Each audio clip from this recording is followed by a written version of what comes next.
I'm Sarah Paris, for those of you who don't know me, Inspire Manager at the Thames Valley Chamber of Commerce. And I was just running through with our speakers a moment ago about how this this came about. And basically, I've always, a long-held passion of mine, science, engineering. And then I was looking at our membership portfolio and thought, gosh, we do an awful lot, particularly around Oxfordshire in the medical engineering field. Let's do something around that. And it evolved because Julia, our first speaker, wrote such amazing copy about the wider engineering aspect that I thought, actually, we cancelled the first date and I said, we need to make this bigger and better, get our educators involved. And so it's moved on, and we are now, I'm using this as a launch pad for programme going forward in 2022, where we'll look at different sectors, so not just the engineering sector, different sectors, about how we bring through tomorrow's leaders and how we get ever younger people engaged. And again, it sparked my interest because I saw something on television or heard a quote on the radio, and it said, if it wasn't designed by God, it was designed by an engineer. Now, I'm not a religious person, but basically, if it's not a tree, if it wasn't nature, somebody did this stuff. And it doesn't matter what it is. And I think Julia will probably pick up on that as well. So literally everything you touch, you own, has been designed by an engineer and then subsequently manufactured. And my passion, again, because I'm a parent, is about, we only know what we see. I went to an all-girls school. Every girl in my year wanted to be a vet because we all had horses, dogs, cats, etc. And it was all frontline stuff. I think only one became a vet in the end, but we all went into kind of traditional sort of office type roles, and some of them are very high flying. So we have, bankers and dentists, but they're all kind of frontline stuff that we were familiar with, and nobody knows about all the great stuff that goes on in the background. I did an event with the European Space Agency, and they said if we had as many women applying to come into this industry as we did men, we wouldn't have a shortage. And it's not the greasy overalls thing that people think engineering traditionally is. There's so much good stuff going on, but BMW actually said once they're already on an engineering degree, because that's their particular passion, they're already a captive audience. So maybe we should be thinking about much younger people further down the line.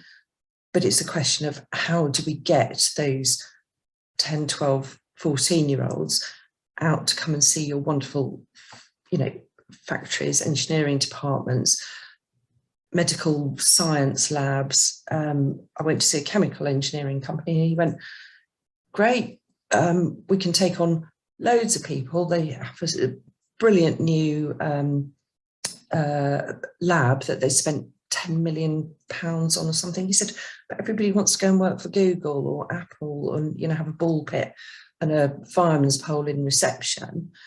And yet we have all this amazing stuff here, just waiting for engineers to fill it. So it's about, but he said, I can show them my lovely, sexy laboratory, but the schools can't afford the time out, the minibus, the safeguarding, the X number of staff per pupil.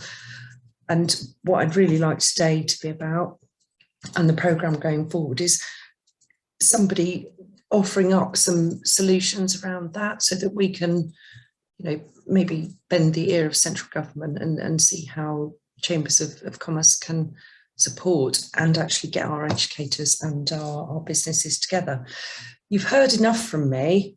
I'm losing my voice as well now. So without further ado, I'm going to hand over to our facilitator today, which is Sam Knowlton from UTC Oxfordshire, which I think was the first school in the country to have a cryogenics lab. You're on mute. Unmute. Thanks, Sam. Thank you very much, Sarah. Yeah, so I think I'm the education linchpin with regard to TVCC. So just a brief background. I have background in marine engineering and manufacturing, and I am a principal of the UTC, which has science and engineering at its excellence and core. So we have lots of those young people that are wanting to come out and visit your facilities. And yes, we do have a minibus, and yes, we do have a Wednesday afternoon where they're available to come. So I'm hoping that this event will do some joining up of minds and, you know, some passion there that Sarah's already spoken about. But without further ado, I'm going to introduce our first speaker. Our first speaker is Julia Winter. She's a moulding project engineer from Owen Mumford Limited. So Julia, over to you. Thank you very much for a wonderful introduction there. So thank you everyone for attending today. And without further ado, I will go into a bit of myself and engineering and the passion that I hold for the sector. So with regards to myself, when I was at school, I wasn't too sure what I wanted to do. I wasn't particularly brilliant at mathematics, but I understood it. And that's a big misconception I find within the engineering world, that you must be a mathematical genius. I was creative, I enjoyed physics. And when it came to the time where I was going to be looking for the potential route forward, apprenticeships weren't really shared within my school. So we were all sold more looking at a degree route forward. My school was an all-girls Catholic school. When my head of form heard that through my own route I was investigating taking up a career in engineering, I was actually pulled into a room and told that it wasn't a very ladylike subject. And this was very shocking to me. So the school didn't actually support my career choice, which I must admit at this point, I was very fortunate with the support network I had at home, because being discouraged by your educator can push you into not pursuing your dreams. I persevered. I also had an interest at the time at Formula One and race cars. So combining my love of physics, my appreciation of maths, my creativity, I found the perfect combination in the Motorsport BEng engineering course from Oxford Brookes University. So my first day at university, I stepped into a room with about 300-400 male students, and there were 5 females, which was another shocker coming from an all-girls Catholic school. However, I knew myself and I knew that engineering was a passion of mine and I was going to pursue it. My first interaction as well with my male peers was I was questioned a lot. So as opposed to everyone else in the room, I'd be asked, Julia, you know, could you tell me how do you disassemble and assemble a gearbox? Julia, could you tell me how you do this? Julia, could you tell me that? And at the time I was lucky because I'd already built up resilience, so I wasn't going to give in to it. However, I do know that those points did make me question why I was there and if I would be able to steer the course. So it was difficult, and it would have been nice to have some sort of support within, you know, a female connection group, or even someone from industry to be backing me up at this point. Moving forward, I persevered. I completed my degree, at which point I was actually the only female who graduated in that particular year from university in the engineering fields. So stepping into industry came. And within my first graduate role, I worked for a tier 1 automotive global supplier. Stepping in, it was very difficult because you had gone from almost a bubble of university where I had been given labs, practical, theoretical information, and then you come into a workplace and it's not always what you expect. But I loved engineering and I thought I loved the people that I worked with. I was very inspired by the person who hired me at the time, who was David Rogers. He was wonderful and he was exceptionally supportive. He had come up with a means of all the graduates having a course in which they were going to work towards chartered engineering status. And it was really, I was very fortunate. Moving on a little bit further, as you start to progress within your career and want more, I noticed that businesses aren't always geared up to being able to offer you more. So having development plans, succession planning, you can continue to perform, but there's no feedback or no guidance on where can you go next when you hit your wall within that particular role. So moving forward, I worked within the manufacturing sector, and then I persevered and went into the engineering to see what the other side of the coin would be like. Through my experience, I realized that I got the opportunity to travel, which not everyone does, so I was very lucky. And I also started to notice that within Europe and North America, the term engineer holds a lot more gravitas. So whilst in the UK, I would often tell people, oh, what do you do? I'm an engineer. Wow. You know, that seems to be a massive default response is wow. And it's, well, I ask the question, why is that wow? When a male colleague says, oh, I'm an engineer, it's almost, oh, that's great, that's wonderful. But with you, it's wow. And it's why? What, you know, challenging those, I suppose, stereotypes that are so embedded. Touching back on what I was saying about the engineering career path, I do think after you've put in a lot of work and effort and you are working with industry, often the word engineer becomes diluted. So I've been often, when I have said I'm an engineer, the other response is, oh, you're a plumber, you're an electrician, you're a mechanic. And that's no disrespect to trade in any shape or form, but you've put a lot of investment into yourself in progression of your career. And I never got those responses when I've traveled outside of England, which I've thought is very, very interesting. And you get a different appreciation of what you've put in to achieve your degree. So this then moves me on to the topic which Sarah was saying, which is discussion of encouragement of the next generation, also the younger generations. So when you step back in time and you think when you were young, back in primary school, you heard about lawyers, you heard about medicine, you went to see your dentist, you had role models, you had faces to career paths that you then knew existed. But actually, where's engineering in that? In actual fact, engineers are surrounding you every single day. They are intrinsic to the creation of every single object. Small children, older children, we use in today's world. And it's almost where the ghost's in the room, and maybe looking at that perspective and giving a face to the career, showing role models. Maybe that's caught within schools, doing, you know, career days. I'm not too sure about primary, but doing career days. Maybe within textbooks referencing more females from history or more diversity within who has achieved within the engineering and science fields. I remember Marie Curie, but I don't remember very many other women that stood out to me as I was learning in primary. So it's having those conversations, understanding what can we do as an industry. I'm also a STEM ambassador.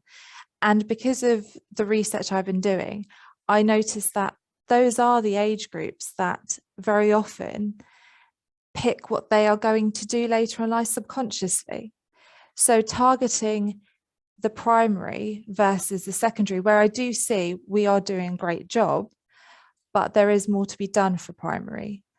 Now, moving on to the secondary education system, I volunteer and I'm a mentor to a young person or young people, whomever I match to, by a particular national charity. And there, after I've done all the research and I've heard about how the engineering sector is being promoted continuously, I've met people who are 15, 16, want to know a bit more about the industry, want someone to give them some guidance. So I say to them, oh, you know, you're head of form, career days, everything that I can see being promoted about the industry, they say we don't have that.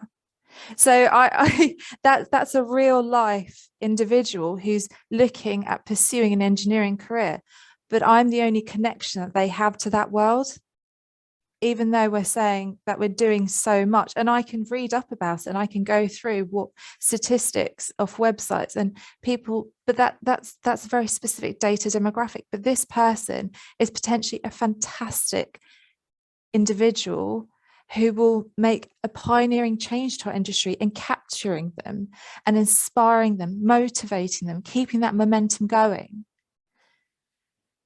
So another thing I wanted to touch on was also when you going, so sorry for all my tangents, but going back into the industry as a whole and the way that engineering is sold. And I touched upon it about myself, where you don't have to be a mathematician. And looking at maybe the arts, graphics and design now when they do it at school, and connecting that into being engineering, because I've worked with R&D, manufacturing. So you have practical problem solving, you have logical thinking, but you also have thinking outside of the box. And this often happens when people are creative and they don't always follow what's in textbooks, and they take a chance, and encouraging that. I think that's so important in our industry. That's how we pioneer. That's how we innovate. So that's something that I'm very passionate about, because I think engineering is an extremely dynamic, innovative industry, and we need hiring diversity as well. So often when you look at graduate schemes, you see lots of company want, first or 2-1s, anything below, they don't really want to consider, and they want lots of work experience. Where when you are doing your education pathway, it's very difficult if you also have to support yourself through doing part-time work, also have a bit of a social life, because those are the interpersonal skills that you carry on through your whole adult life. Where are you going to fit, minimum 2 years after your degree of having practical work experience? And maybe employers need to sort of look at that and understand that if you're putting that effort in during your education, give someone a chance. They've been to school, they're going to have worked in classrooms, within libraries, they're going to have interpersonal skills, and just not having these ridiculously high expectations of young people. Also, something that I touched upon there, which I'm passionate about, is hiring diversity. So if you end up with a company who hires people all who have firsts from the same types of university, you're going to have a very particular way of thinking. So where's the space for innovation? Why not mix in with some 2-2s, a third, different career pathways, apprentices, graduates, mixing it all together, because only then can we really have collaboration, innovation, and a wonderful blend of engineers. It's very stereotypical to think we need to be good at maths or physics, or we need to be logical problem solving. No, engineers are actually extremely creative people. They're very dynamic, they're empathetic.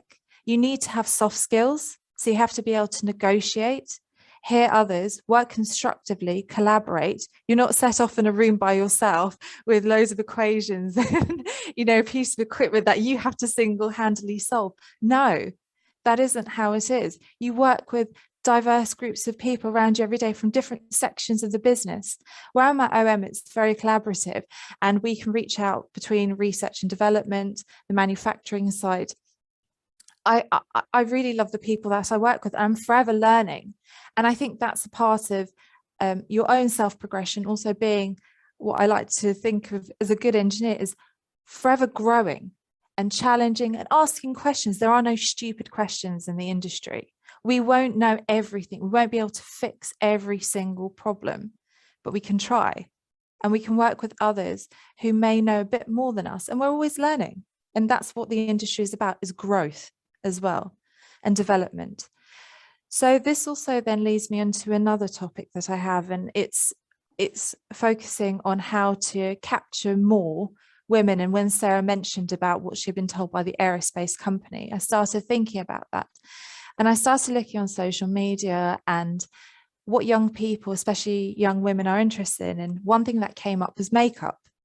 So you have loads of Instagrams, whatnot, and people doing fantastic makeup, which is extremely creative. The reason I touch on this is makeup. So maybe taking a step back and stripping back the whole engineering that goes into that, the science, and showing that front end of how that product ends up on a shop shelf and making it relevant and relatable to the people that we want to show. You can be a fantastic engineer. You love this product. You love the packaging. You love what goes into it. You know, why not take that strip back and understand that you could be part of that process, that journey, that innovation? You could think of something even better. And it's constantly trying to understand what we can do within various sectors to promote ourselves and the engineering career path to young people. And so you work in medical devices. I also explain this when I show it to people, is that you have a loved one. Even we do a device for animals. You love your animal. We have a device that can help your animal, making it relevant to your audience. And I think that's something that is so important. And we have the ability as businesses and individuals to promote our sector. Engineers are the backbone of the world. We are then everything that you see around you. When you walk into your car in the morning, your car, the road, your clothes, the machinery that's gone into manufacturing of clothes, we're there, we're everywhere, and you can be a part of that career path. Obviously, there are downsides, like I mentioned in the beginning, where you have to be very resilient. There are specific barriers still within industry where you do get stereotyping, and that needs a conscious effort. But that conscious effort, if we do something about it, however small that is, whether a solution to this as businesses, we can come together and improve that moving forward for the next generation. It's an extremely fantastic career to pick. It's not easy, but if you're resilient, as in any career path that you pick up, you can be an engineer. Everyone has that backbone in them. So thank you very much. Julia, thank you so much. I absolutely loved it. In the chat bar, it says your passion's coming through it. Amazing testimony. Thank you very much. I just want to pick up where you've said it's not a ladylike subject. And I think that misperception there is, how do we actually smash that perception? Because I listen to you and your background isn't dissimilar to me. And I'm listening there and going, yes, you're the one, you have to be resilient as a female. Please come and talk to my students here, by the way. I think my question to the floor really, and I haven't seen any questions down the chat at all, is how do you fit in the work experience? So from my perspective as a principal, trying to get students through to their degree courses even, or to their next level of education, work experience seems to be that big sticking point. So I think I would like to ask the audience in terms of, are there opportunities within your companies for students that I have access to actually come and do some work experience, even if it's for a couple of days? It doesn't have to be for weeks on end. So that's just an open question there. And then I think I loved your question that says there are no stupid questions. And I think that is part of engineering, isn't it? Because when you ask those questions, the solutions come when you've got lots of people together. So again, help, what have we got? We've got lots of brains in this room or virtual room today. How do we find some more solutions to this? Can I interject? I don't have any solutions, unfortunately. I don't have a brain the size of a planet like you and Julia. But it was really interesting. I just wanted to pick up on creativity. And I think I'd put that in our kind of group chat, that you can do a degree in tapestry or something, which is all well and good and worthy. But in actual fact, engineering does encompass a degree of creativity. And Julia, what you said is right. So you mentioned makeup. and that rings true, that people, particularly young people, get engaged with what they know. I know my brother's dyslexic, and he only learned to read, being a passionate footballer, through football programs. That was the only thing that he could actually kind of get his head around. So I do think we need our businesses to kind of push out more information to not just our educators, but generally. And I don't have a solution to that, but certainly the chemical engineering company I went to see, and he went with his lovely spanky new laboratory. He said, we invent stuff that goes into hair conditioner. He said, I could look around a whole class or a whole assembly of kids with their lovely shiny hair and go, do you know what made your hair shiny? It's the stuff that we're inventing and manufacturing and designing, and the bottles that go with it. But nobody gets to hear that stuff, and this for me is what's really important. So I'll look to the bigger brains in the audience to come up with some solutions as to how we mesh the two together. Thank you, Sarah. One of the things that I put out in my weekly newsletter is the kind of how-to videos that are done in terms of breaking down these manufacturing things. And one of the things that I've used from local industries in the Thames Valley here, so Williams Jet Tenders, for example, they've got a really good promotional video that we can promote through our parents and students that way. So maybe short videos from your industry partners might be a way to put those things out on your websites and such like. That's just an idea. Anyway, sorry, I digress. So I'm going to introduce you to our second speaker, which is Gordana Collier, and she's Head of Engineering, Computing and Mathematics at Oxford Brookes University. So Gordana, over to you. Thank you. Thank you very much. And thank you, Julia. I actually have to confess, when I came to this, I did not realize that Julia studied at Brookes. So it's an interesting coincidence that happened, or maybe it's somebody's design.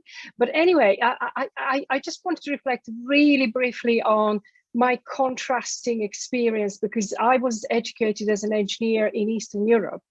And at least in Serbia, where I was, engineering qualification is highly regarded, and I thought I was doing fantastic getting this IEng in front of my name, and the world is my oyster and all of that. And we were a small part of the study cohort, but still we did not feel it was comfortable, let's put it that way. And then I started working, and I think things are just the same as they are here. You need your resilience. You need that sort of understanding how to survive in a male-dominated environment. So there were some good bits, and there were some tough bits. And then I came to England to discover that this IEng really wasn't as great as it was as a currency in Eastern Europe and in Europe, where I met other engineers. So yeah, I talked to a lot of people about it, and I met a training manager from AMD, for example. No, sorry, it was ARM. And he said, do people even know that iPhone brain is designed in Britain? And probably a lot of people don't. And the other thing is, he said, everybody wants to have an iPhone, but they really don't care how it happens, what's inside. All that is really totally boring. You just want that final product. And latching on to what Julia said, maybe that's okay, but somehow maybe just find a way to understand that we need that to happen in order to have that phone. But moving on from that, I want to talk about what I've seen, the good things in industry. For example, I volunteer a lot for IET, and IET is really working hard to address this, and not address it just at university level, but actually at early ages. For example, in Brookes, in January, we will have a robotic Lego league. I think they're finals for local schools, some sort of regional finals. I've done this before. I think it's great fun, and I want to encourage everybody to join in. It's being a judge at that competition is really the best way to spend your Saturday. And the other thing they do, they really try to mentor and match. So I think if people want a mentor, IT is really good institution to look out for. I'm sure I think IMECI and others are just as good, but I am familiar with this one, so that's why I'm advertising them in a way. But the other thing I've come across when I was volunteering and meeting other volunteers from other organizations, for example, Siemens gives days off to staff. They're not days off, they are days when they go and engage and promote STEM. So I participated in an event which was joined between 3 institutions. It was called Engineer Your Future. And Siemens staff were actually working that day. Their work was to promote engineering. So I think maybe that's the message I want to convey as an idea to companies listening today. I think corporate responsibility is talked about a lot, but I think this is a fantastic way for your staff to spend maybe 1 or 2 days a year and make a difference. The other thing I experienced was a family day at Williams Formula One. And I think every company can do that. Bring the whole family just for a day. I think it was a weekend, I can't tell you exactly, but I thought it actually is great for your children to see where you work, what you do, and again, you could promote engineering. So it really takes so many boxes, a family day in your company. And finally, I think we mentioned placements already. I think placements are really the best way to get into your role in a way before you graduate, and to I think Julia didn't do that, but I really highly value that, because I see students coming from placement and they're really confident, they are completely grown up, if you like. So that's something that I really think, if we have loads of placements, I have to say in Brookes, we get offers of placements every day, and it's fantastic, but I think there are never enough placements, so that would be really, really brilliant. And I just want, my last bit, I want to focus a little bit on women in motorsport in particular, because in Brookes we have that as a flagship program, and it's really, really popular. And as Julia says, still there is a handful of women. I've taught civil engineers before, and there were many more women in civil engineering than there are in motorsport. And we see some talk. It started, people are talking about it. So we moved on from grid girls to girls in marketing. We moved from girls in marketing to girls drivers. But actually, girls engineers in Formula One are not as, we don't hear about them enough. We were so fortunate to have 3 of our alumni from Alpine F1 doing a lecture about a month ago, and they're very passionate about it. So I think there are girls out there who really want to work with us, and we just need to brokerage that a little bit better. I think it's on all of us to help that journey. And looking at that, I've seen some really nice videos recently from, for example, Mercedes Formula One and a few other teams that I can't recall, maybe McLaren, but it seems to be all for Women Engineers Day in June, and all of a sudden that disappears. So it's a one-off, once a year. There is some lovely stuff going on, and we'd like to see more of that.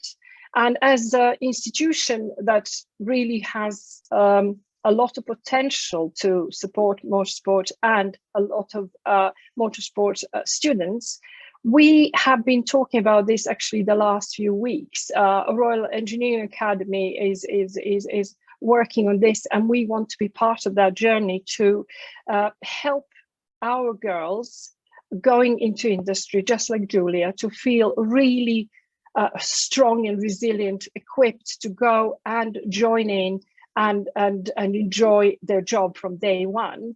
And in that talking and thinking, we just said, okay, what are we doing here? We are going to equip them to go into a war. How about not having a war? How about working with boys? So when they all go and get a job, even if it's 1 girl and 10 boys, they're all really, really working in a very nice, harmonious environment. So that's what we are looking at developing as an extra activity to work with both to be able to create the workforce of the future, which will be very, very happy in working together. So I think I'll stop here. I'm sure there will be other ideas and thoughts from other people.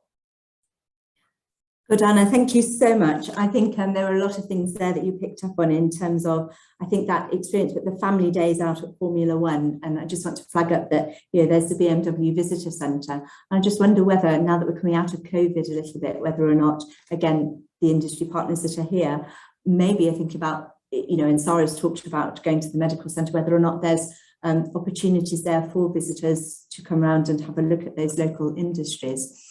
I want to pick up something in the chat bar that Amy Sutcliffe put, and I echo this of what we're trying to achieve here. So UTC Reading are obviously a partner with us as part of ALET, and one of the things that we're trying to achieve and at Reading is to get local employers into the curriculum areas. So here at UTC Oxfordshire, we have a dedicated Wednesday afternoon where employers come and work with our students.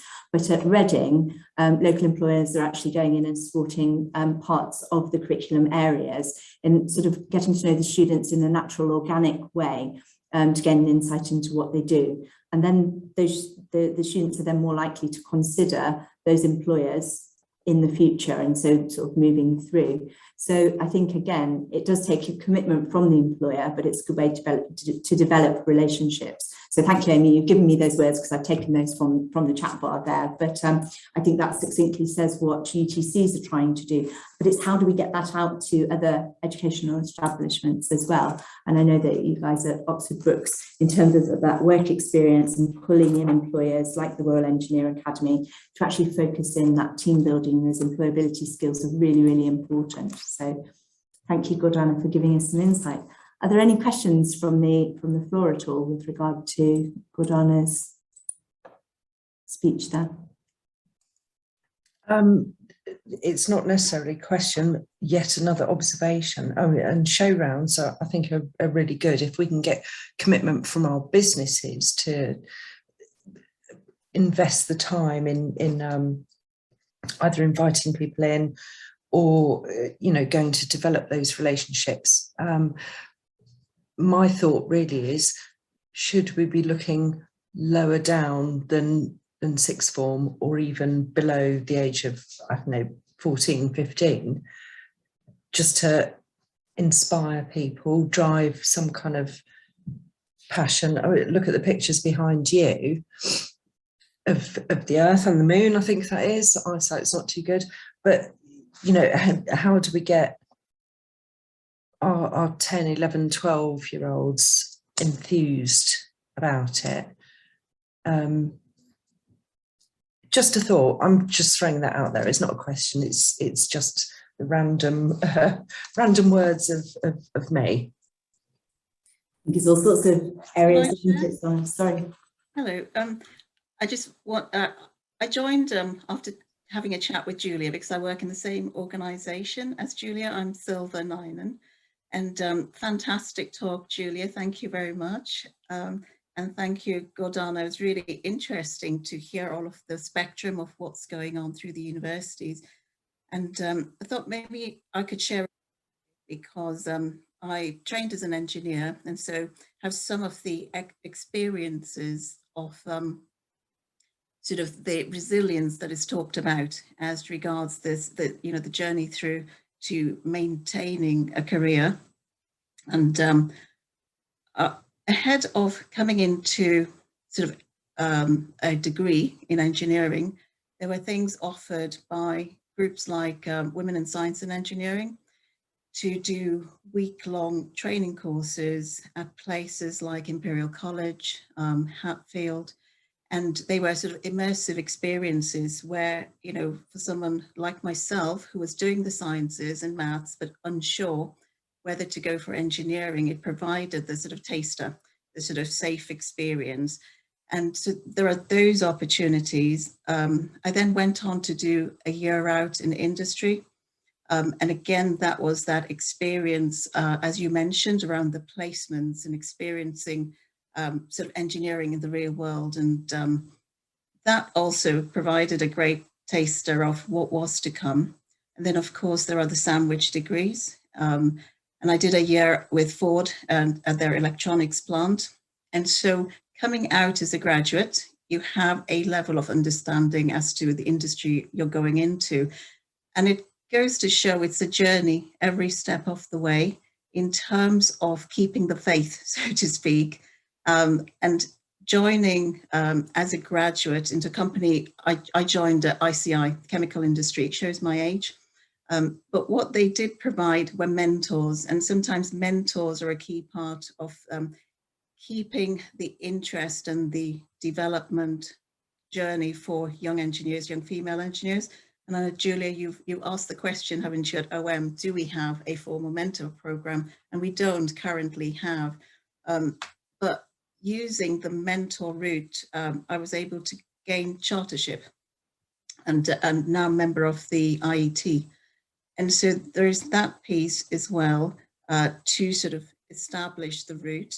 And then, of course, the challenges come as a junior into a established engineer, into a senior engineer, providing alternative career routes, because today I head up sort of the programs, development programs team in the business, and every one of our project managers have engineering as their background, because the conversations they need to be able to have are 80% technical. You know, they need to have a good understanding.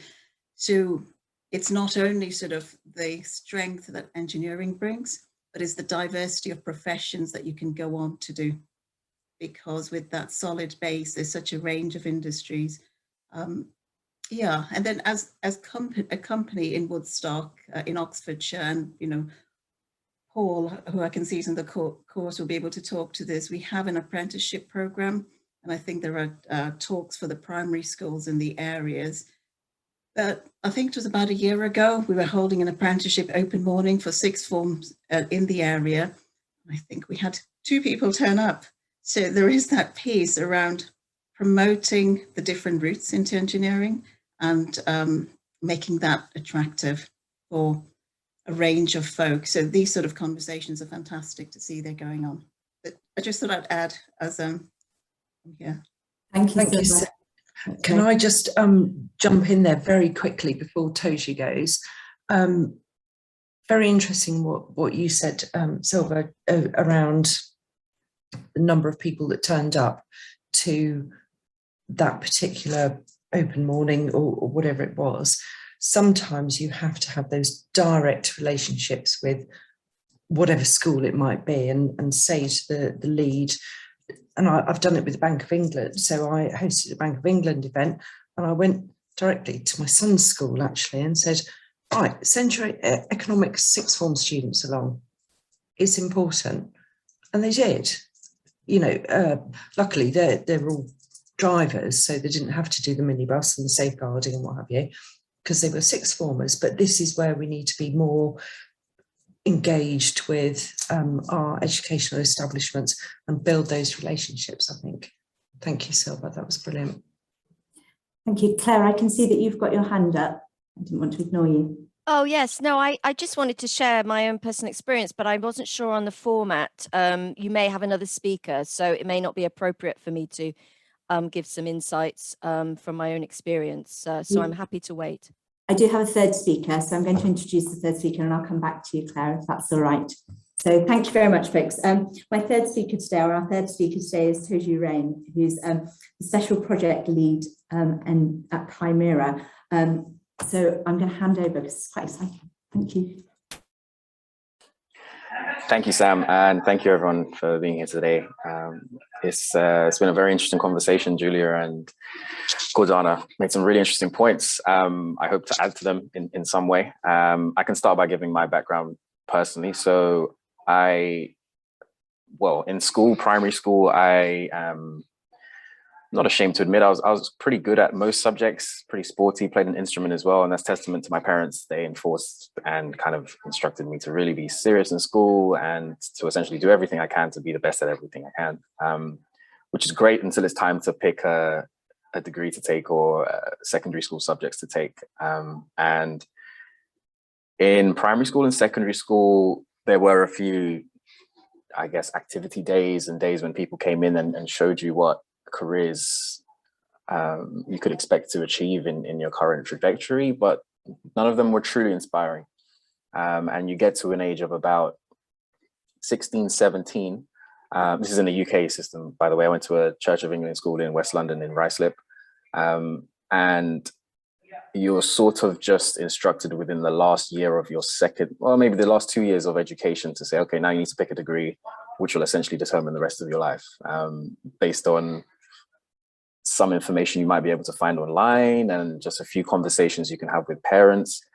But I think there's an important, or there's a big disparity with education and career that your parents went through 2 or 3 generations ago than with what you're about to go through.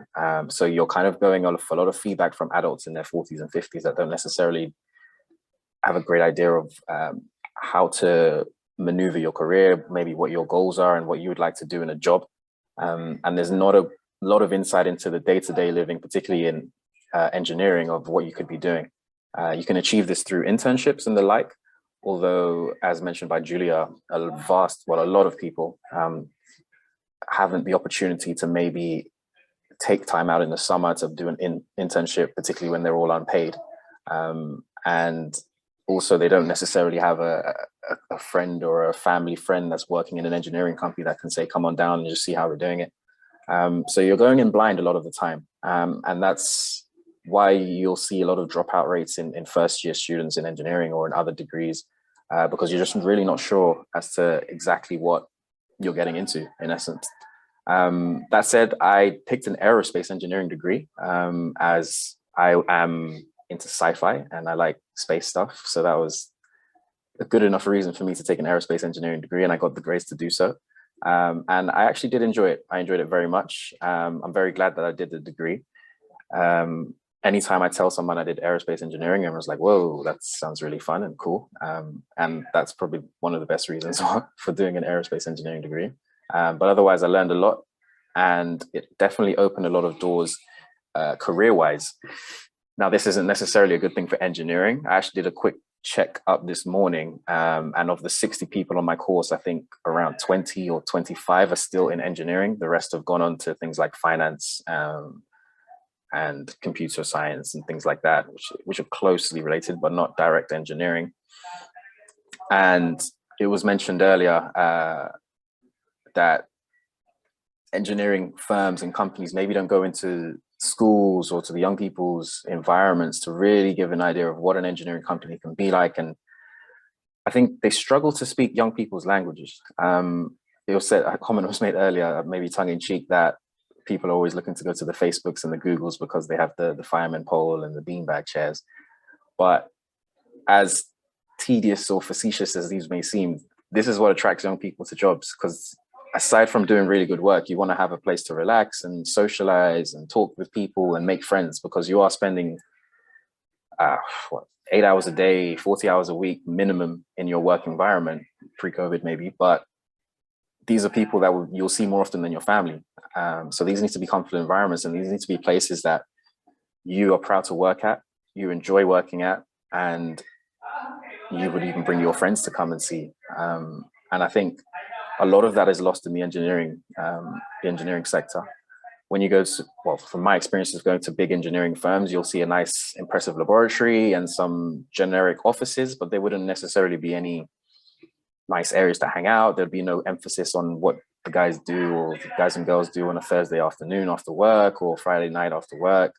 It seems a little bit out of touch with maybe the younger generations coming through. So that's definitely a thing I think is missing in the engineering sector, and would go a long way in encouraging people and painting the picture with that engineering is not just knocking on a few things with a hammer and putting things together. Again, going back to bits of my background and what I'm doing now. So I did really enjoy my degree. There was a chance for me to do a year in industry in my degree, but because I was still a bit disillusioned as to whether I wanted to be an engineer specifically, I chose to do a year abroad. And my friends did a year in industry, a lot of them. When we came back for our final year, part of me felt like I'd missed out and I had a bit of a disadvantage. which proves to be true a little bit later. But at the same time, a lot of my friends weren't wholly convinced that they wanted to be engineers. A lot of them had actually been discouraged as they'd fallen into a monotonous pattern of just generic engineering work. You go home, you sleep, you wake up the next day, you do the same thing, which comes back to the point of a work-life balance that really works for the younger generation that you're seeing at all these other tech companies that seem to have it on the surface at least right and have it down.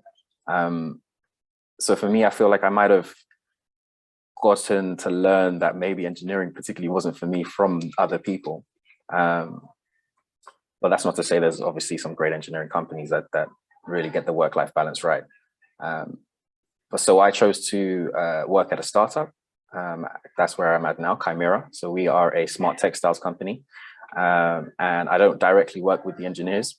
Well, I don't directly work as an engineer, but I work with the engineers on a day-to-day basis. I'm a project lead, and I get to see the amazing things they do on an electronic engineering basis on a day-to-day basis, which is really, really good.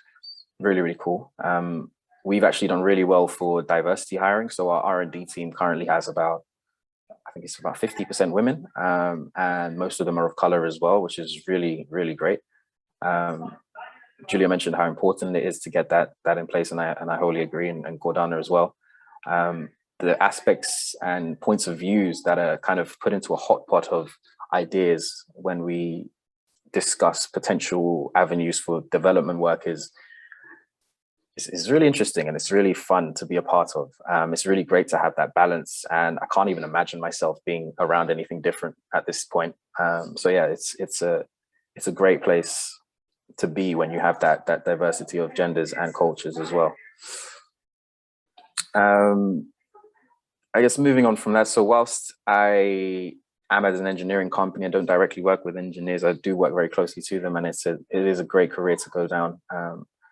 I actually got the opportunity to go back to aerospace this summer, where I spent the summer at the International Space University. They are a university that run two courses, should I say. One is a full-on master's degree. I chose to do the summer course, which is a 9-week intensive course where you learn all things space, such as space technology, space science, space humanities, and space engineering, of course. And I think the International Space University made a really good example of how to really engage people of all ages, because there were people of all ages on my course, into space engineering particularly. And they did that through a range of different things. One of those was fireside chats with experts. So obviously this is a luxury not afforded to all, but we had experts flying in. One individual from a company called Paragon, who work on life support systems for astronauts and people in extreme conditions. And only a fraction of his talk was really on the engineering aspect. He was a CEO, he didn't work on the daily engineering work, but it was all about how their technologies and engineering tools are used in real life, stories of people using it and how it saved people in different aspects. And that really engaged the audience. And I was looking at opportunities to work for Paragon after that fireside chat, quite literally. Similarly, we had another man come in. I can't remember the name of the company, but they're developing something called solar cells, which are essentially giant sails in the sky that are powered by lasers. And on board is literally just a camera, and theirs to be used to be sent to other galaxies to take pictures of other planets closer than any other satellite has. Again, he didn't go into too much detail of the engineering. He mentioned a few things in terms of the wavelengths and the frequency of the light that needs to be used, how the engineers are putting this together and the challenges they faced. But it was all about the journey, the experience, the story behind it as well, to really get people on board. And I think that's something that can really touch on people and can really inspire someone to want to work for an engineering company. Whilst I was at the International Space University, a lot of my colleagues, about half of them probably worked for space engineering companies, and they were tasked with kind of talking about their experiences there. And a lot of the time it's storytelling, projects you've worked on. So is there a rocket you've been a part of building, and where has this gone to since? Those kind of things can really inspire someone to want to be a part of something. And I think everyone just wants to be a part of a project that really makes an impact or has a really nice story to tell. So I think that's a really good way to touch on people and to really make an impact. Other things that we did included fun group activities that were just really lighthearted. I'm not sure if you're familiar with a Rube Goldberg machine, but in essence, you might have seen in adverts or on YouTube or whatever, where you have a marble and the aim is to get the marble from one side to the other side in the most ridiculous manner, utilizing all kinds of equipment you have available. And we were tasked with doing that in our groups, and the team that had the most steps in their process from getting the marble from one end to the other would win. And these are like engaging ways that can work with children, but also with adults. But it's rooted in engineering, where you're using all kinds of forces and elements to get this marble to the other side in the most ridiculous way you can. We also did rocket building. Obviously, it's all around space, but these are all really engaging tasks that I think can really make an impact at school.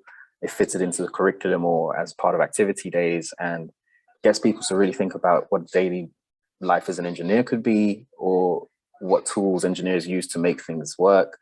And it has to start in fun, for sure. Has to start in fun.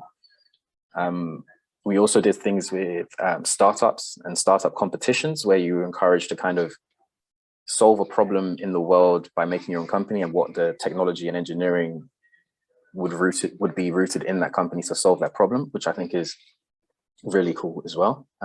Giving people ownership of their own work and their own projects is something that really inspires.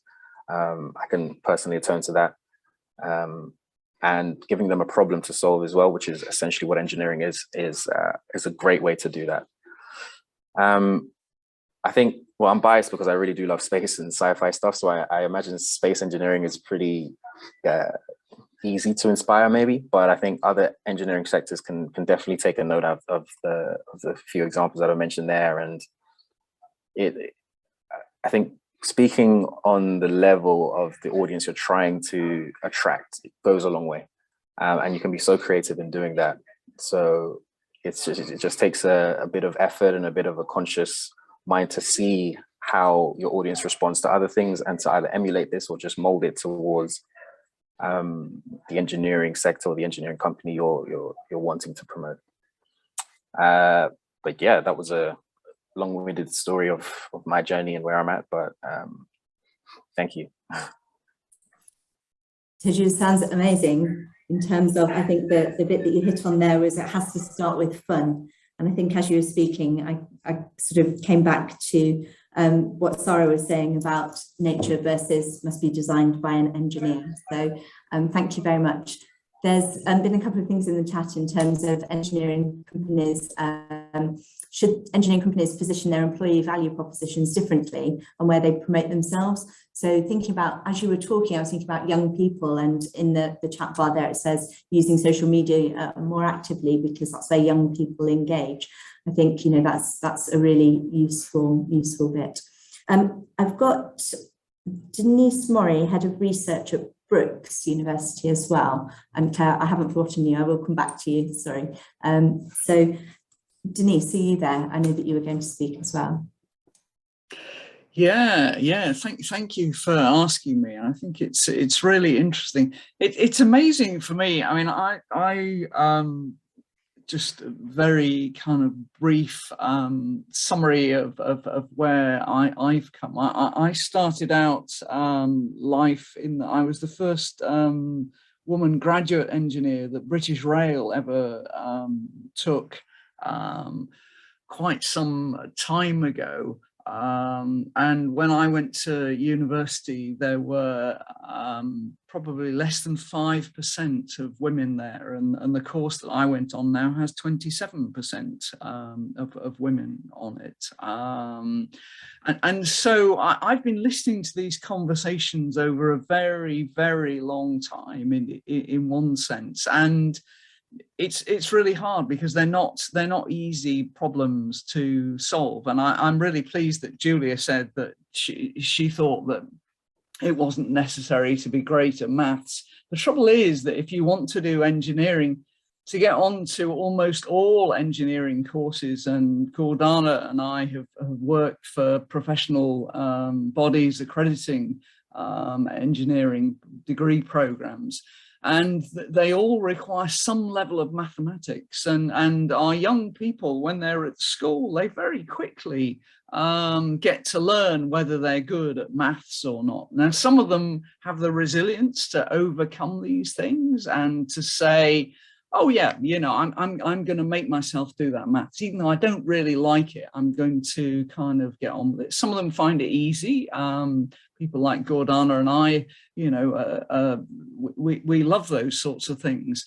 But it's quite a big barrier, and if you're not in the right place, and often for young women, little girls, they find that, you know, being taught maths at school just isn't cool. It isn't easy. It's easier to kind of do the other things. And I don't think these are easy problems to solve. And Sarah was saying earlier on, should we be thinking about, you know, before sixth form? Yeah, we should, because, you know, people have these thoughts in their mind when they're 3, 4 about, you know, what they want. My first word was car. I've got a little photograph of me sitting there, you know, with a little sort of matchbox car when I was probably 18 months old. You know, these things are very much part of how we see ourselves, how we might interact with the world. Engineering is fantastic because it's such a broad career. You don't have to be, you know, the sort of mathematical geek. Julia's absolutely right. There's project management, there's creative things, which can involve some maths, yeah, but you don't have to do that. The difficulty is that the hurdles to getting in there are A-level mathematics mostly. And now A-level mathematics is fantastic. It's the one A-level that can be shown to make a really significant difference to your income. It's really worth doing. But despite that, you know, lots of young people think that that hurdle is too high, and already you've lost so many people who might have otherwise wanted and thought, oh, actually engineering is really useful, because there's absolutely no doubt that it is. It's kind of those barriers to getting in, and I think it's really difficult. And once you've kind of closed off those doors, when you're a little person growing up, it's really hard to open those again. Changing direction, you know, it ought to be easier now. It's actually much worse than it was when we were younger. You know, so I mean, I'm really pleased that you're having these discussions. I personally think that mentoring is really helpful, and we don't do enough of sharing, helping, supporting each other. I'm a great fan of mentoring. Gordana mentioned my college, in my old college in Cambridge, did a really interesting piece of work about, which says, let's not just focus on the women, let's focus on the men that they're working with, because you need to change in the workplace, you need to change the way that everybody works together. And that's absolutely right. You know, it's a collective thing here that we're doing. So yeah, it's a hard problem, this, but it is getting better. You know, 5% to 27% is there's got to be something that's kind of happening there. And I do, although Gordana and I have these conversations that motorsport, it's really hard for women to survive. Motorsport is a great driver. It really encourages people, and it really shows some of the best engineering that we have in the UK, and we're really proud to be part of that.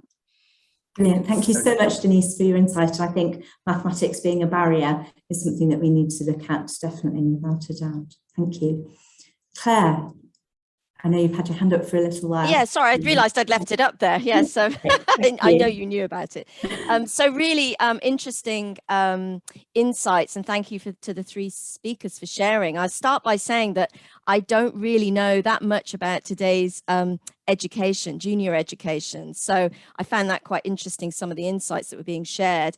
I thought that it might be useful, and hopefully it will. I've made the connection with my own history in terms of education, and I think there's some learnings there that might be of value in terms of engineering and female engineering. So my schooling was pretty straightforward. I didn't know what I wanted to do until I got to my A levels, and then, as I think Toju mentioned, it was very much okay. Now you have to decide what you're going to do. Fortunately for me, I was in a college by then doing my A levels, and I had the opportunity to understand some of the courses that were being offered. And I pretty much thought that I wanted to be in fashion and something in the arts. And so my A levels started to take me in that direction. And then I had the opportunity to do the art foundation course. Now, the reason I'm sharing this with you is that my experience of that course was the following. I got the opportunity to do projects, a number of projects over a year.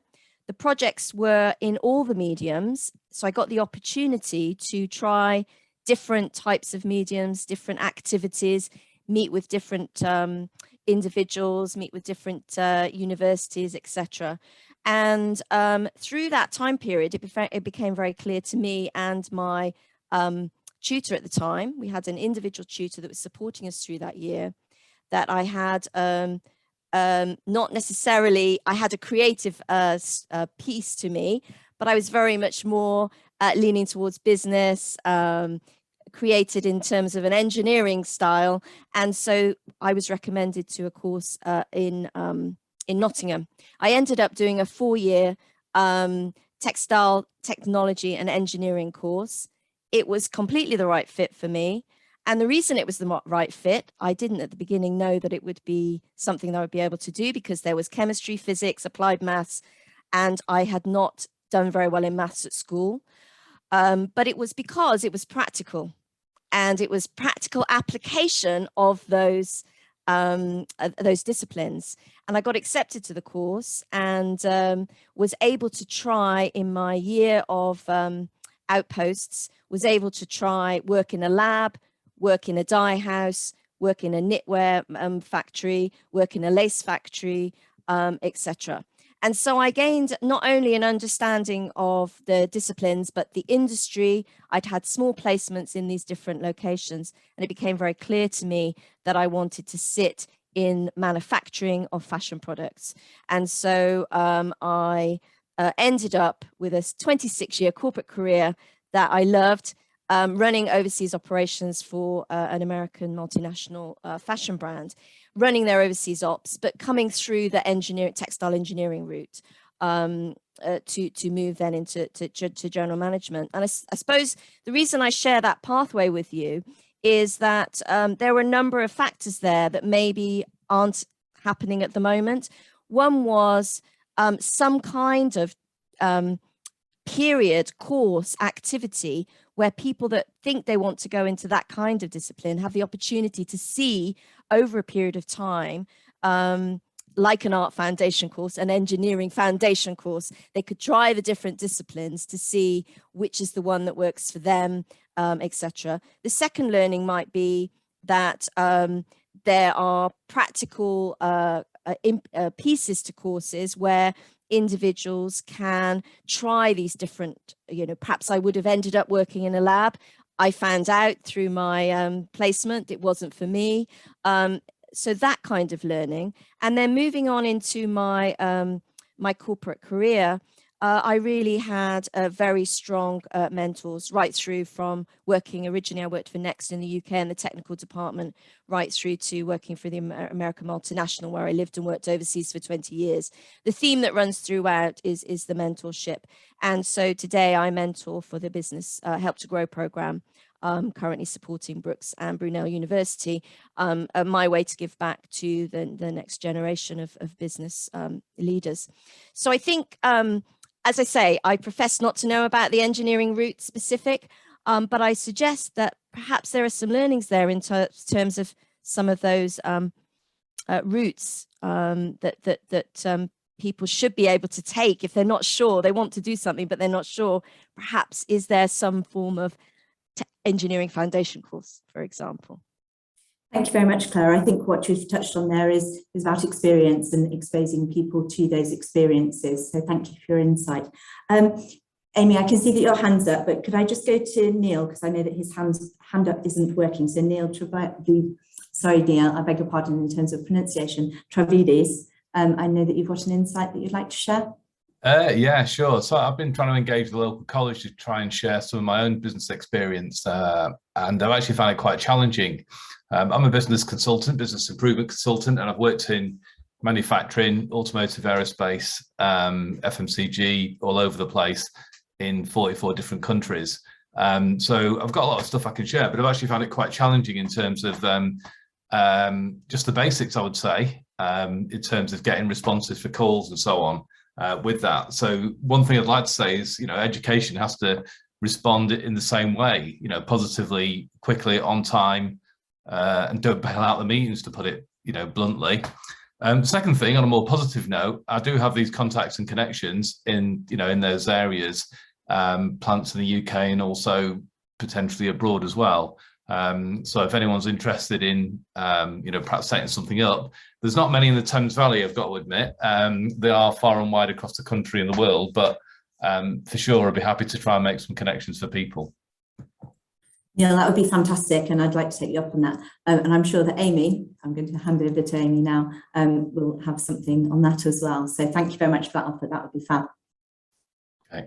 Amy, over to you. Yeah, so that was exactly what I wanted to pick up on Neil's comment in the chat, about difficulty engaging with schools. And I know, and I think education obviously has a real role to play in enabling outreach from companies as well. And it's a big discussion in education. Sam and myself, we work at UTCs, which are technical colleges, and we're better placed to fit employer engagement into our curriculums, into our colleges altogether. There are roles like mine, events lead. I work with local employers. I organise events with employers within college. That is my day-to-day role. I work part-time, term time only, but I do that for 3 days a week, and the majority of schools don't have that, and it's a question of how they can be helped to kind of carve that out and to make it happen, which is a real tricky, really tricky thing. Also, I wanted to be encouraging and say, really do stick with it.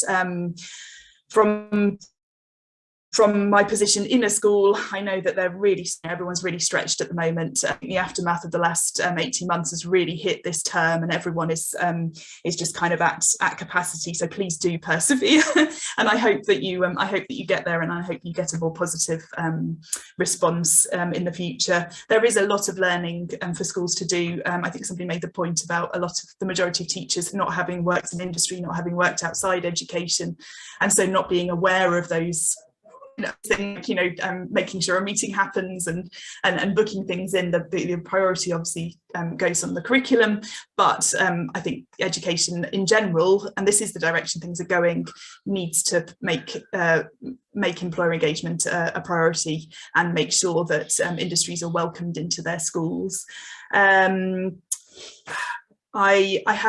have a year 12 student with me who's been listening intently. I don't know, do you want to say anything? Yeah, I just wanted to basically touch up on the fact that, I would say I'm not very academically smart, and, if they would lower the grade boundaries for engineers and stuff, because people say that it's not about the grades, but it's kind of more about how the person is, within the engineering companies or the engineering sector, even they can push themselves, it's not always about being academically smart. It's, you know, how maybe they're not good at maths, maybe they're not good at science, but they're good at the engineering part of, like, because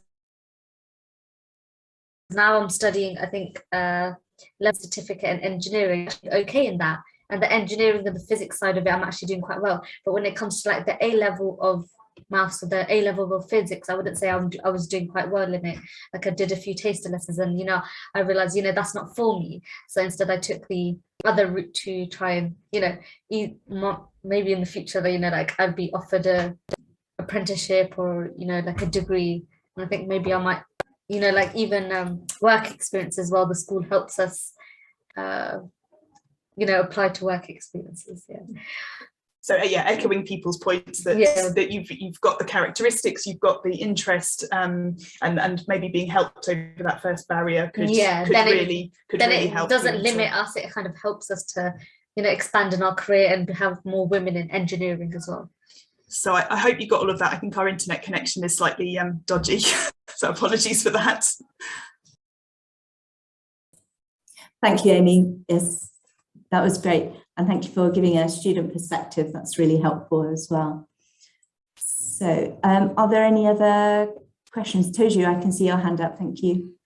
Yeah, sorry, I just wanted to add on to Amy and her student. I don't think you said her name, her point. A fun caveat is that I did really well in my AS levels, but in my A2 levels, I had a lot going on and I didn't actually perform as well as I was hoping to. So I actually got into my engineering degree through clearing. And that said, I performed, I think I was in the top 10% of my degree, and wouldn't consider myself to be less equipped or able than any other engineer that went to a higher, more prestigious university in any way. And I think that's more an issue on a larger scale in terms of maybe testing or A levels, which is not really what the conversation is here. But I think Julia raised a good point in diversity in degrees and diversities in backgrounds for hiring at engineering firms is something that should be looked into, and it definitely adds a different aspect to it. If you're hiring the same people from the same universities with the same first arts degrees and the same experience, yes, they may be on paper very good engineers, but it takes more than that to be a very good engineer. So I do agree, and I do echo the idea that different ways of thinking and different backgrounds definitely benefits engineering. I also want to touch on a few things. So Denise mentioned mentorship, which I forgot to actually mention in my conversation or my talk. That is a huge thing, particularly for women. I think, or any kind of non-highly represented group. It's a very big thing. Seeing representation and then directly speaking to an individual in a position that you think maybe you can attain is huge things. I actually have two friends, female friends, one in finance and one in engineering. The one in engineering doesn't have a direct mentor above her that she can really relate to or speak to, but the one in finance does. And she, more or less every time I meet her, can't like sing the praises high enough of this lady that she learns from. And it's just I think it's a huge thing, not only for recruitment, but for retainment. I know getting people on board is one thing, but keeping them is another. And mentorship, girls groups within companies, and it was also discussed in terms of teaching men about how to work with more women in their company as well. I think that's a huge thing for retention, which is just a whole other thing. Thank you, Toju. I think you agree, definitely. Gordana, you have your hand up as well. Thank you. Yeah, I've been inspired with all the conversations I've been listening to, and I just couldn't resist jumping in. One thing I would say, there is a lot of support at universities, and you should not be afraid to, if you want to get into an engineering degree, to come to universities like Brookes. You don't have to come to us, but you need to find the right university that is for you, that will provide you with a way of learning which might be more applied rather than just pure mathematics, where you can really understand the equations through physical systems that you look at. moving on from that, because it's getting dangerous to being to teaching here, I just wanted to say something about recruitment. Two things. One is, I was in a very senior meeting where people were saying maybe we should use AI to recruit, to select, because it's such a big job, and but it's such an important job. And I said, okay, but that AI really needs to be designed very well, because the first try that AI will first attempt will produce a carbon copy of what you've got in the room. And that's not what you want. You want variety for the reasons we've discussed. And the other thing is my personal experience. My eldest son, he's got an engineering degree, and his first job was in finance, which is really sort of disappointing. But I actually was happy because it was a big company, so I got him to see how a big company works. He really wasn't happy after 2 years. He went to startup, which is what he wanted to do straight away. And I said, what? You're just going to learn to wear Hawaiian shirts and flip-flops and not to become a proper engineer. So that shows you that age gap. I think he did the first 2 years just to please me, that he was working in a proper structured, important company. And he's quite happy in his startup now. So I think as people of my generation, we really need to be very careful. These guys think differently and look for different things. They value their time much more than we do. They're very protective of their time, but when they work hard, and they can really contribute well. So I think I am changing my understanding and perspective on graduates through my own children. I just want to issue a health warning there. Thank you, Gordana. I think that's an interesting one. In working with young people all of the time, you're challenged all of the time in their protective nature of their time, but their hard work, yes. Paul, Bobby, I know that you'd like to contribute. Thank you. Yeah, thanks very much. This has been really inspiring hour and a half's time, so well done to everyone. I wasn't quite sure what today was going to bring when I signed up. I was just motivated by being in a room for 90 minutes with engineers and people that made things, rather than banks and lawyers that normally end up in. I was going to be very unfair to the Chamber of Commerce there, but quite often there's not enough of us manufacturers talking at times. Well, the message I wanted to say was historically, I've been around quite a long time. I didn't do very well at school. I decided not to do A-levels and move into apprenticeship route. Started with paper, ended up with plastic very quickly, and I actually did my apprenticeship at Owen Mumford before Julia was born, so that's an awful long time ago, and now work in injection molding, running my own business. But I think the real point would probably be the slightly lowering of the bar to try and get our engineers into industry, because we've taken on 4 apprentices in the last 5 years. 2 have made it through with us. 1 has moved on to better things. 1 has had a sort of change of plan. But almost without exception, all 4 of those struggle with their maths, and we've had to help them through with their maths to try and make maths interesting and the application of maths meaningful. But the amount of applications we got were paltry. We've advertised now 4 times for engineering, toolmaking, and process engineer apprenticeships, and the numbers that we're getting, to apply are really thin on the ground. And I think that's probably a look at ourselves of how we go about attracting young people, making small SME injection molding toolmaking companies a bit more relevant and a bit more sort of sexy to those that want to come in. But I going back to the last young lady who was talking about sort of potentially sort of lowering the bar to entry and just trying to get people engaged rather than not being able to get through the door is a really important point. Thank you, Paul. I think that's really important. And actually, just linking into that, having a direct contact to those young people. So I'm really passionate about injection molding because that's part of the manufacturing that I came through and can talk about it for hours. And so the kids here are like, Sam, injection molding, really? But it's about enthusing them and having that background and being able to talk about it. So Paul, if ever you want to come and talk to our young people about injection molding from a different perspective, that would be great. And I'm sure that I can see Amy laughing because this is what we're trying to do, is get companies in just to talk to our young people and be excited and enthusiastic about the things that we all do. And I can hear from today, you know, there's lots of enthusiasm and passion around engineering, and it's how we convey that to the young people. And if I pick up something in the chat bar that I think Paul Curry, you picked up on, and that's quite often teachers, not so much here at UTCs, but definitely in primary schools and in your standard secondary schools, haven't come from an industrial background, or they don't have that industrial experience. So actually to be able to be enthusiastic about manufacturing, about engineering, about innovation, because it's outside their experience, it's hard to then put that across, which is why we need those links with those that are actually working in those industries. So thank you so much. Is there anything else from anyone? I can't see any other hands up, and I can't see anything else in the message bar, but I don't want to have missed anyone. Thank you, Sam. We are about to be cut off. We've got 5 minutes, so if you don't mind, I will just thank everybody for their input. My mind is genuinely blown, you know, and this whole event has evolved. I've written down pages and pages of notes.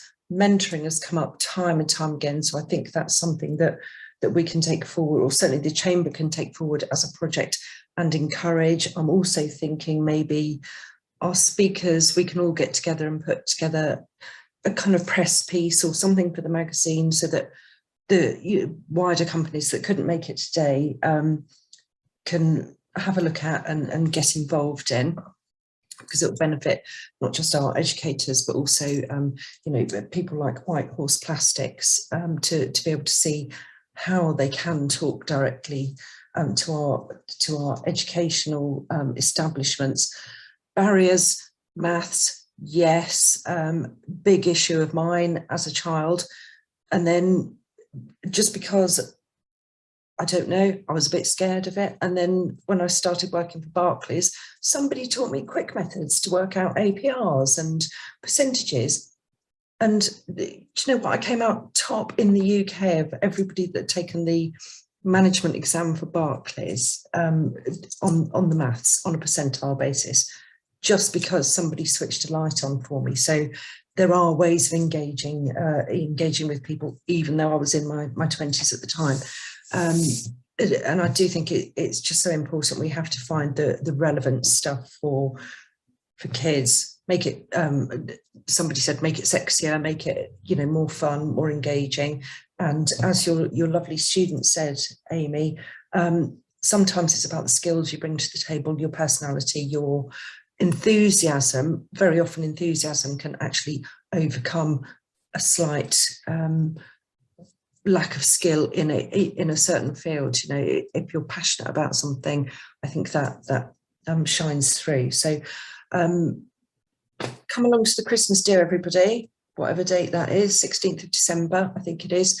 I'm going to wrap up and just thank you all enormously. We'll have the recording up probably within 24 hours so that you can all watch this back, and do share it with your wider contacts, other educators, business contacts, and get involved. We are part of a club at the end of the day, so you're not falling foul of GDPR necessarily, but you know, if you want an introduction to somebody that you haven't caught up with, get in touch with me directly. You've all got my email address. I'm on the website. And thank you, Sam. Thank you, Julia. Thank you, Dana. Thank you, Denise. And thank you, Toju, for your most valuable input. It was really important, and I've got a lot to take away and work on for projects moving forward. Thank you, everybody.